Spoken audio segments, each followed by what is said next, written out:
बिस्मिल्लाहिर्रहमानिर्रहीम, अस्सलाम वालेकुम। मैं हूं करामत मुगल और मेरे साथ है सईद बलोच साहब, सीनियर जर्नलिस्ट हैं, सुप्रीम कोर्ट कवर करते हैं। और आज जिसे हम जर्नलिज्म में कहते हैं कि खंबा ड्यूटी करके आए हैं मौलाना फजलुर रहमान के घर के बाहर। एक तो माहौल क्या था, बाहर बातें क्या हो रही थी, क्योंकि टीवी पर जो आ रहा था वो आपके जरिए आ रहा था। मौलाना जो है वो मान चुके हैं, क्या सेंस आपने ली जो बिलावल से उसकी गुफ्तगू हुई मौलाना की। और दूसरी जानब कैबिनेट का इजलास, सेनेट का इजलास, कौमी असम्बली का इजलास, वो नंबर्स पूरे हो गए हैं बज़ाहिर, क्योंकि कुछ चीज़ें उमर अयूब साहब कह गए हैं, कुछ बैरिस्टर गौहर ने। गेम पीटीआई के हाथ से निकल गई है। बहुत शुक्रिया करामत मुगल साहब। मेरे ख्याल में गेम शुरू से ही पीटीआई के हाथ में नहीं थी। आपको याद है अदम एतमाद वाली रात क्या हुआ था? जी, यानी मुझे बिल्कुल ये उसकी ना वो रिपीट टेलीकास्ट चल रही है, लेकिन मकसद सिर्फ डिफरेंट है। उस वक्त भी काम आइन ही था, अदम एतमाद के ऊपर अमल दरामद करवाना। आज भी काम आइन से ही मुतल्लिक है। काम दोनों आइन वाले हैं, लेकिन सिर्फ ऐन वाले हैं। ऐन वाले, लेकिन थोड़े से ना उसमें वो क्या कहते हैं किरदार, वो आप समझेंगे वो तब्दील हो गए हैं। और उस वक्त भी आप देखें कि पाकिस्तान तहरीक इंसाफ और हुकूमत उस वक्त भाग दौड़ कर रही थी, लेकिन एट द एंड क्या हुआ कि पीटीआई के सारे इत्तेहादी टूट गए।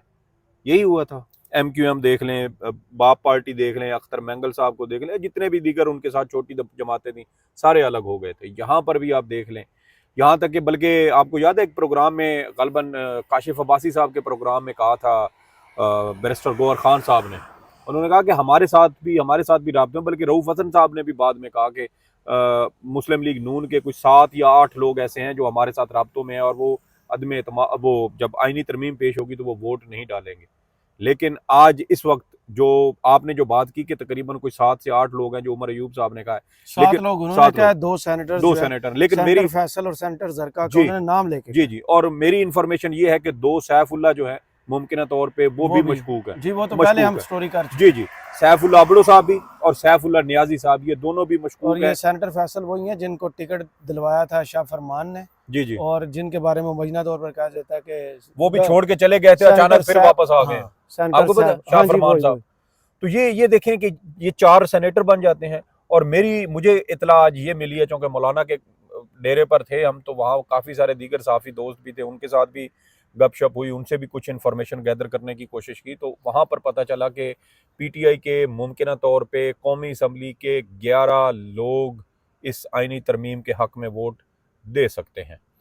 इसका मतलब आईनी तरमीम तो मंजूर हो होंगे जाएगी। होंगे, मैं ये कह रहा हूं कि ये गेम शुरू से ही पीटीआई के हाथ से निकल चुकी थी। मुझे 3 दिन पहले किसी ने कहा, जब परसों रात की बात है, जब पहली बार यहाँ सेनेट में पेश करने की कोशिश की गई थी, मुझे उस वक्त किसी ने कहा कि ये जो हुई है ना, मौखिर हुआ है, इसमें नंबर गेम इनके साथ इनके पूरे हैं। मौलाना साहब हुकूमत के साथ ऑन बोर्ड हैं, और मौलाना साहब पीटीआई को सिर्फ इस हद तक राजी करने की कोशिश कर रहे हैं कि पीटीआई भी अगर ऑन बोर्ड हो जाती है तो फिर ये एक तरह से मुतफ़िक़ा चीज़ें करने की कोशिश की जाएगी।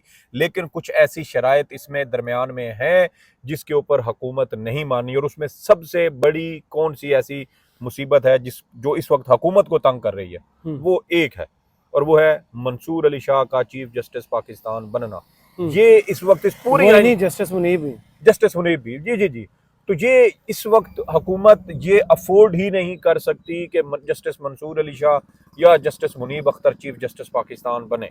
उनको एक ऐसा बंदा चाहिए जो कहीं ना कहीं किसी न किसी जगह पर उनके साथ मामलात उनके कुछ तय हो सके। Yes programme. अब यहाँ पर अहम जो किरदार बनता है वो बनता है जस्टिस याहिया अफरीदी साहब का, कि क्या याहिया अफरीदी साहब इस सारी सिचुएशन में हुकूमत के साथ ऑन बोर्ड होते हैं, या वो अपने नाम की जब उनकी तजवीज़ दी जाती है तो वो उसको नज़रअंदाज करते हुए वो कहते हैं जी कि मैं चीफ जस्टिस पाकिस्तान नहीं बनूंगा, ये आइनी तरामीम दुरुस्त नहीं है, इसलिए मैं रिक्यूज़ करता हूँ। तो उसमें भी आप देख लें कि अंदर बंदोबस्त उन्होंने कर दिया है।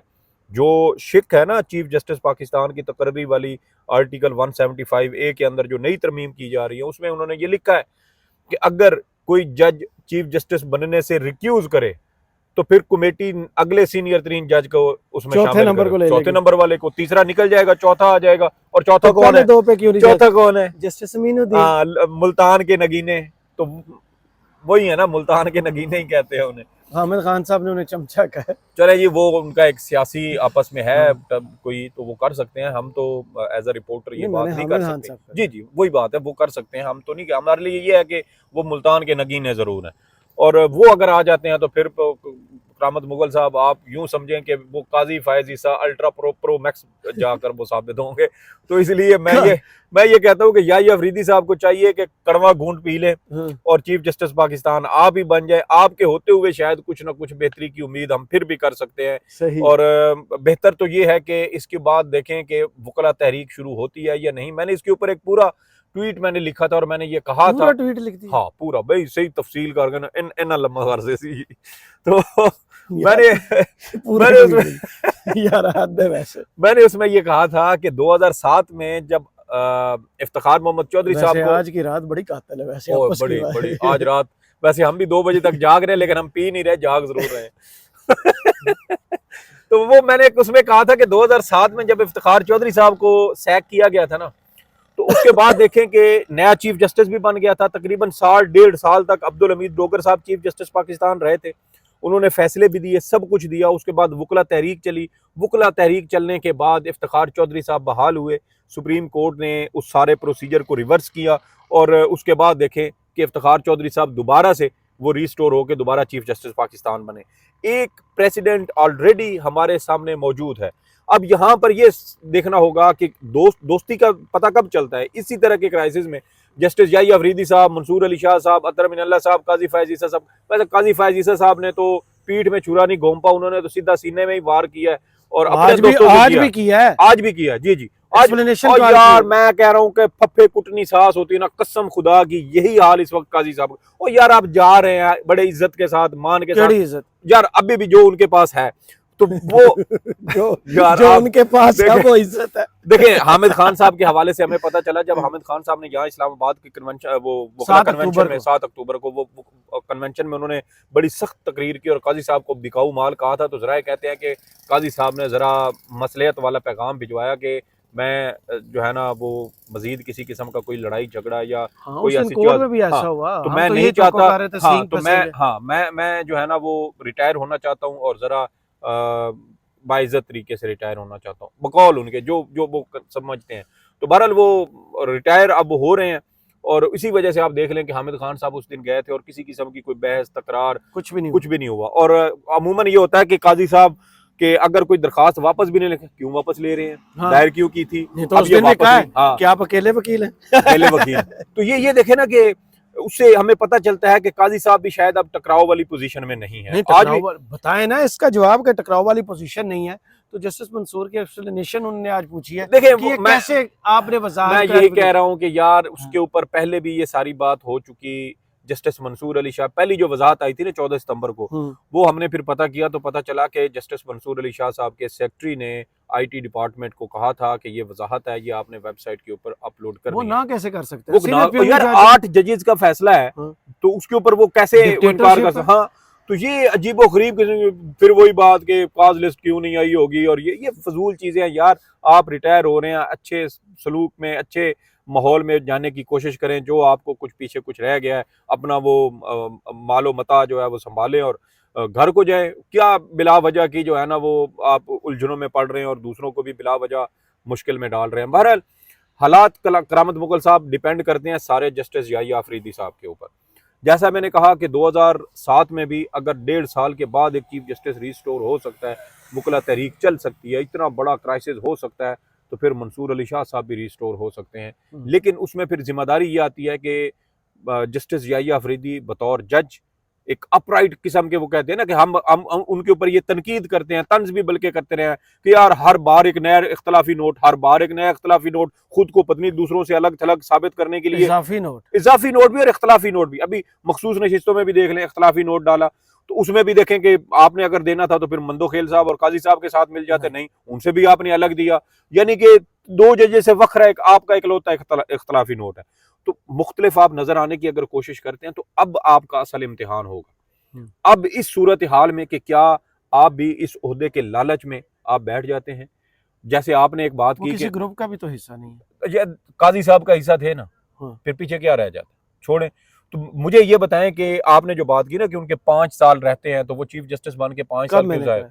ऊपर आप ऑफिस में कह रहे थे। तो देखें, उसमें मसला ये है कि अगर तो बन जाते हैं ना अमीनुद्दीन साहब और ये रिक्यूज कर जाते हैं, तो मुझे बताएं कि अगली बार क्या इनको कंसिडर किया जाएगा? अभी तो इनके पास ऑप्शन है कि ऊपर 2 वाले वो बर्दाश्त नहीं कर सकते, तो इनकी नहीं तो इनकी लॉटरी लग सकती है। अब क्या इस आईनी तरमीम से पहले सुप्रीम कोर्ट से कोई मैसेज आ सकता है, कोई फुल कोर्ट की कॉल आ जाए कि ये हो क्या रहा है? कैसे हो सकता है कि ये सब कुछ जो 25 के बाद चेंज आना है उससे पहले जानबूझ के ये सब कुछ किया जाए? क्योंकि ख्वाजा आसिफ के, बिलावल भुट्टो के बयान रिकॉर्ड पड़े हैं कि 25 के बाद हम ये आईनी तरमीम नहीं कर सकेंगे, इलेक्शन खुल जाएंगे, हमें घर जाना पड़ेगा। ये तो देखें, सारा ये सारी चीजें तो ओपन हो चुकी हैं। सिंध हाई कोर्ट के पास एक ऐसा ऐसा मौका था जब उन्होंने केस के ऊपर समाअत की थी, लेकिन उसमें भी कोई खातिर खा पेशरफ्त नहीं की। आईनी तरमीम अभी पेश नहीं हुई तो हम उसके ऊपर कार्रवाई नहीं कर सकते। और भाई, जब कार्रवाई हो जाएगी, हाई कोर्ट जो है वो एक तरह से क्या कहते हैं उसको, कि वो ऑपरेशन करके मर्द को ना मर्द बना देते हैं ना, तो ये हाई कोर्ट भी उससे बीमारियां भी ना कसम है। नहीं, हाई कोर्ट से इख्तियारात वापस, सुप्रीम कोर्ट से इख्तियारात वापस, आप बन जाएंगे सिविल कोर्ट, ना आपके पास आईनी दरखास्त आ सकेगी, ना आप सुन सकेंगे, तो फिर आपने कौन से बैठ के तीर मारने हैं? सारी चीजें अगर फर्ज करें चली जाती हैं, अभी भी मैं भी कह रहा हूं कि मुझे अभी भी ये शक है कि अब ये मुसवदा कहीं 15 सितंबर वाले कहीं सामने ना आ जाए। असल किसी ने नहीं देखा, असल किसी ने नहीं देखा। मुझे नून लीग के एक इंतहाई करीबी शख्स ने ये कहा कि भाईजान, जो कुछ इस वक्त स्पेशल कमेटी के अंदर हो रहा है ना, सब नजर का धोखा है। जिस वक्त सेनेट का या कौमी असम्बली का इजलास, जिसमें भी पहले वो मुसवदा पेश किया जाएगा, जिस वक्त ये पेश किया जाएगा, एक लिफाफे में आएगा, वहीं पे खोला जाएगा, वहीं पे दिया जाएगा, उस वक्त किसी को पता नहीं होगा कि इसके अंदर कौन कौन सी बाढ़ किसको मिलने लगा, और कुछ भी नहीं पता चलना। और ये देख लें कि जब सेनेट से एक बार पास हो गया, उसके बाद आप जो मर्जी मुसवदा देखने के बाद पीटीआई या पीटीआई ने तो वोटिंग देनी नहीं है, करनी नहीं है, उन्होंने तो बाइकआउट कर दिया। जेयूए पाकिस्तान वोट कर देगी ऐसे। देखें, मेंगल साहब को तो पूरा सब कुछ यकीन है कि वोट करेंगे। मैं ये कह रहा हूं कि उस वक्त असम्बली का इजलास होगा, 2/3 अक्सरियत होगी, कम अज कम 224 से तो ज्यादा ही, 224 तो होंगे ही होंगे ना लोग। कुछ पीटीआई के भी मेरे लिए 231 वोट कर लो, हाँ 231 ही होंगे, इतने ही होंगे बिल्कुल, क्योंकि 11 जो इतलात आ रही हैं वो पीटीआई के भी बनने वाले। जी जी। तो मुझे बताएं कि 231 लोग हों, 5-10 बंदे पीटीआई के भी बैठे होंगे जो शोर शराबा करेंगे। तो एंड टाइम पे आएंगे, चले जब भी आएंगे, शोर शराबे वाले 8 होंगे। जी जी। उनमें से एक भाग गया, जैन कुरैशी। अब अल्लाह जाने के वो उनके भी क्या मामलात हैं। बहरहाल उनके वालिद साहब की जितनी बड़ी सियासी जिद्दोजहद है, मेरे ख्याल में उनको थोड़ा सा स्टैंड लेना चाहिए था, दबाव बर्दाश्त करना चाहिए था। बहरहाल देखते हैं कि इस हवाले से क्या सूरत हाल बनती है, क्या पेशरफ्त होती है। लेकिन अहम चीज करामत मुगल साहब ये है कि इतने लोगों की मौजूदगी में, फर्ज करें, मैंने वैसे 84 तरामीम शिकों वाला भी मैंने सुना हुआ है कि कोई मुसवदा है, 84 आईने तरामीम वाला मुसवदा। सबसे पहले मुझे एक बात बताएं, मुझे 54 वाला ही आ रहा है। 54, चलें 54 वाला ही आएगा, लेकिन मैं बता रहा हूं कि मैंने सुना है कि एक 84 शिकों वाला भी है। मुझे एक बात बताएं करामत मुगल साहब, गुज़श्ता कम अज कम 10 साल से राहील शरीफ साहब के दौर से मैं ये चीज़ नोट कर रहा हूँ, फौज ये बार बार कह रही है कि 18वीं तरमीम में से कुछ शिकें जो वो क्या कहते हैं उसको, एनएफसी अवार्ड से मुतल्लिक या इस तरह की दीगर जो चीजें हैं, के पास जो बैंकों के इख्तियारात हैं, टैक्स कलेक्शन वाले मामलात हैं, वो सारे वो सूबों से वापस मरकज को दिए जाए। मुझे लग रहा है कि ये जो 84 शिकों वाली होगी ना, अगर ये इसी तरह की चीज आती है तो फिर बहुत सारी चीजें करामत मुगल साहब रिवर्स होंगी। पीपल्स पार्टी को भी सरप्राइज मिलेगा, बिलावल साहब को भी मिलेगा, मौलाना को भी मिलेगा, हर किसी को मिलेगा। और जिस वक्त मैंने कहा कि जब मुसवदा वहां मौके पे आके खुलेगा ना, उस वक्त शोर शराबा होगा, ये ऐसे शेख है, ये ऐसे यस और ना पूरा दिन यही होगा। कितने घंटे गुजारे हैं मौलाना के घर के बाद? मैं दोपहर को गया था और तकरीबन अभी आपके सामने जिंदगी की सबसे लंबी ड्यूटी। नहीं, इससे पहले हमने 48 घंटे की भी की हुई है अल्हम्दुलिल्लाह। अच्छा, ये बताएं सेंस क्या है, जिस्ट ऑफ द डे किस चीज को कहेंगे कि मौलाना के घर पे ये फैसला हुआ है, इसकी मुराद पूरी हुई है, ये नामुराद लौटा है? यार देखें, जो आखिरी प्रेस कॉन्फ्रेंस हुई है ना अब रात को, उस प्रेस कॉन्फ्रेंस में आपने मौलाना साहब के देखा है, वैसे थकावट भी होगी, मैं यही कहने लगा था। एक तो बुजुर्ग हैं, लेकिन उसमें नुमाया जो है ना, बिलावल के दांत सबने देखे। देखें, बिलावल इस वजह से खुश हैं क्योंकि बिलावल का सिर्फ एक मकसद है, और वो क्या है, वजीर आजम की शेरवानी पहनना। और बिलावल साहब इस वक्त किसी भी कीमत पर वजीर आजम बनना चाहते हैं। हम इससे पहले भी ये बात शायद कर चुके हैं कि आसिफ जरदारी साहब की एक ख्वाहिश है और वो ख्वाहिश ये है, और उस ख्वाहिश का इजहार वो इस्टेब्लिशमेंट से कर चुके हैं कि मेरी ज़िंदगी में मैं चाहता हूँ कि मेरा बेटा वज़ीर आज़म बने। और इसी वजह से कोशिश यही हो रही है कि पीपल्स पार्टी को कोई एतराज़ नहीं है, कोई मुश्किल नहीं है, कोई परेशानी नहीं है। मेरे ख्याल में अगर NFC अवार्ड वाला मामला भी यहाँ पर अगर कहीं पीपल्स पार्टी के सामने रख दिया गया ना, तो शायद पीपल्स पार्टी वहाँ से भी थोड़ा सा बैक मार जाएगी और उसके ऊपर भी कहीं ना कहीं से वो इस्टेब्लिशमेंट की हाँ में हाँ मिला देगी। क्यों?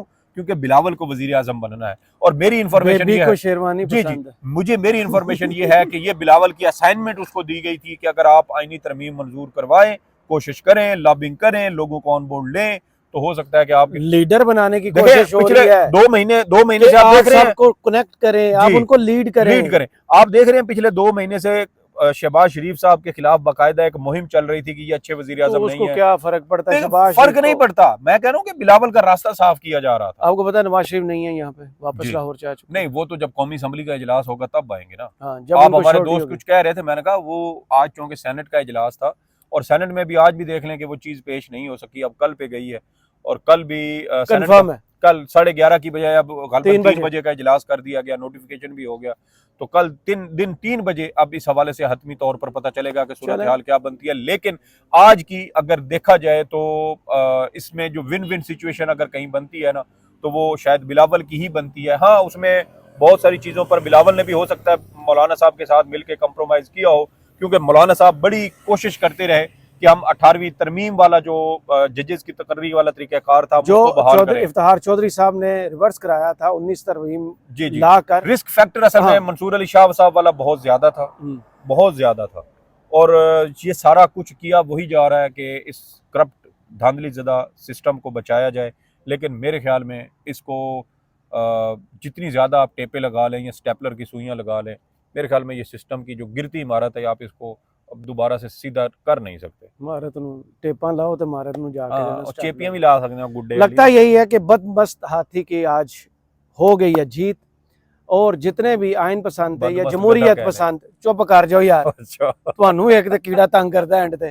देखें ये गैर पार्लिमानी अल्फाज है, इसको हज़फ किया जाना। सारी वीडियोस लोगों ने देखी हुई है। अच्छा, ओ खैर फिर ठीक है। खत्म करें यार। लगता यही है कि जीत ताकतवरों की हुई है और फिलहाल हारा पाकिस्तान का आइन है और जमहूरियत है। लेकिन जमहूरियत का राग लापने वाले अभी भी चैन की नींद सो रहे हैं, बांसुरी बजा रहे हैं, क्योंकि उन्हें इतना बड़ा लालीपॉप दे दिया गया है कि ये जो शेरवानी सामने खूंटी पे टंगी हुई है ना, ये बिलावल साहब आपके साइज़ की है। लेकिन बिलावल साहब को ये शेरवानी भी पूरी नहीं आनी, क्योंकि इस मुल्क में अब कॉल दे दी गई है कि अगर आईनी तरमीम मंजूर हुई तो फिर लॉन्ग मार्च की कॉल है। इमरान खान का मैसेज ये पहुंचा दिया गया और उसके बाद देखते हैं सूरत हाल क्या रुख इख्तियार करती है, क्योंकि कहा जाता है, लेकिन अब यकीनन तौर पर अगले 24 घंटे इंतहाई अहम है और पाकिस्तान की सियासत को यकसर नया रुख देने वाले। मुझे और सईद बलोच को इजाज़त दीजिए।